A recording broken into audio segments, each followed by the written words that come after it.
भाइयों, आज सारे हमारे घर में जिन्हें लाइटें बहुत सारी सड़ियाँ तड़ियाँ ठीक है।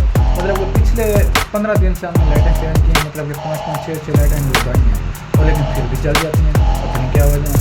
तो आज हम घर की लाइटें जो है वो चेंज करने वाले हैं। ये देखो मेरे रूम के जो कहना सही है, ठीक है ना, ये जल रही हैं और नीचे वाला जो पोर्शन है उसकी लाइटें थोड़ी ख़राब है। आज हम वो चेंज करते हैं, आप लोगों को दिखाते हैं। ओके, तो अब हम पहुंच गए शॉप पे। शॉप पर ये हमने लेटें लिए हैं घर के लिए। तो उसके बाद हम चले हैं और रवाना हो गए अपनी सुजुकी पे, क्योंकि ये साहब के मैनेजर हैं तो ये आते हैं फिर मतलब कि साहब के वो काम करते हैं यार ऑफिस में, तो फिर ये आते हैं तो इनको हम काम शाम वगैरह बोलते हैं।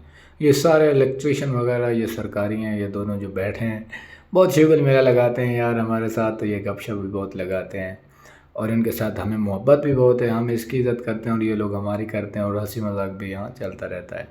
ये चाचा जी इलेक्ट्रीशियन बहुत ही बड़े और अच्छे बंदे हैं, अच्छे बंदे हैं।